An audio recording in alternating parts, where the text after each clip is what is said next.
I used to grow a lot of apples organically, and we put in a lot of pollinator habitats. We put in different habitats that would bring in beneficials that would help to reduce pesticide and fungicide applications. And you can do some of that, but ultimately you're gonna fail when it counts. And commercially, apples just in the Northeast, you don't see any commercial organic at scale. I mean, it's what it is, what you have to do.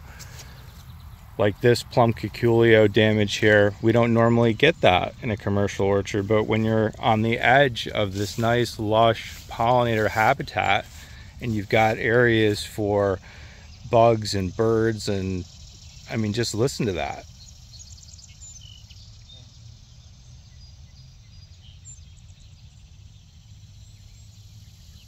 We are completely surrounded by habitat. We've given the best environment. We've given this soil, which was a conventional soil for years. We've rehabilitated it.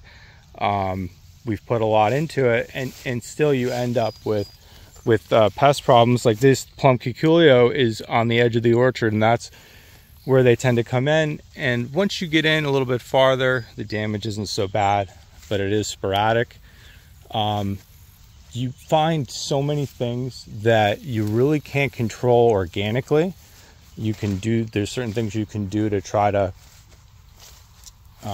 get as close to it as possible, but you're always going to fall down on something like this kind of damage here with this Japanese beetle. And there are pesticides that are labeled to spray Japanese beetles organically. It's still a pesticide, even though it's derived from something natural, like a pyrethroid from chrysanthemums. But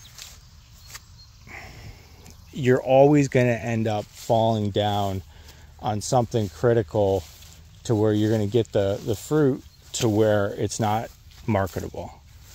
And once you get, this cluster is a little heavy there. You can see this guy here.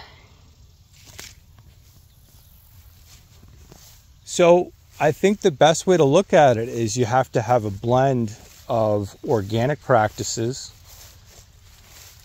You want to call it integrated pest management.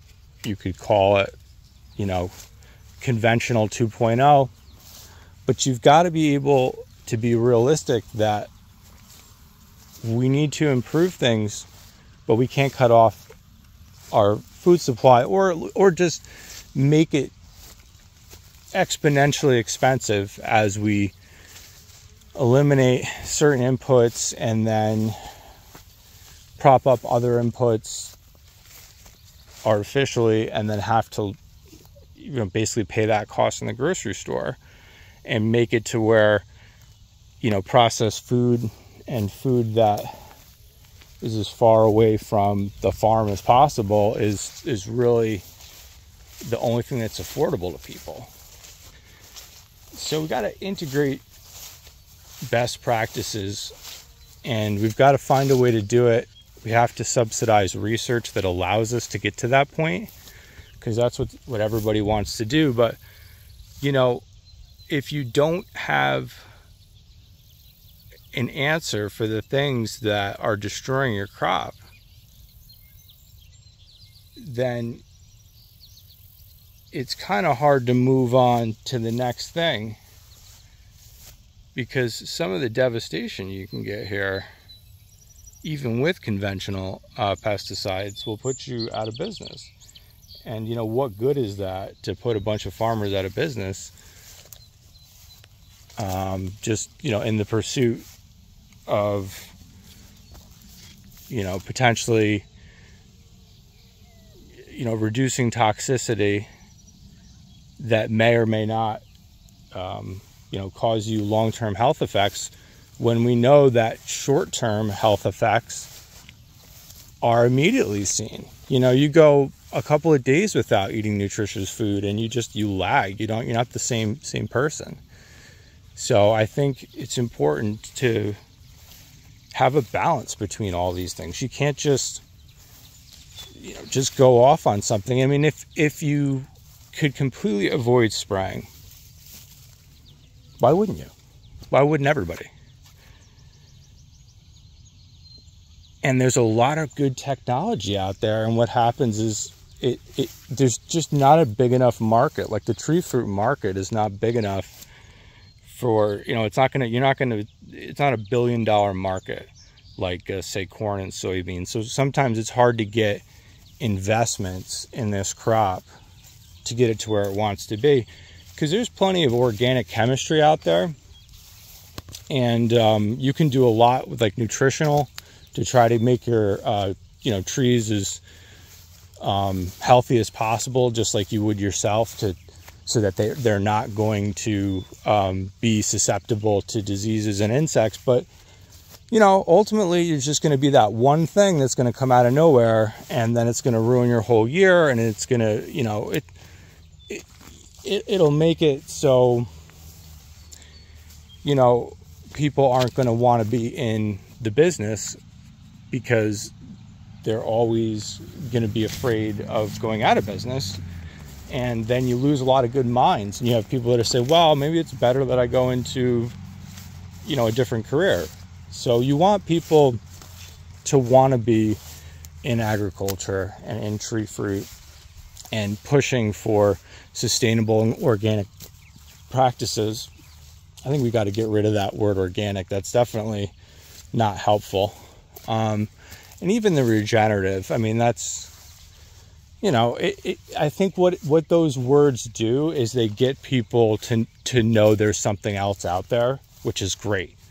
But what we need is an all-in approach. Everything that is possible, whatever it is, and we got to look at it on a holistic basis. And that holistic basis, got some mildew here. Try to just break that out. Got some more here. That looks like it was dying out a little bit, but it's not fully going to make it.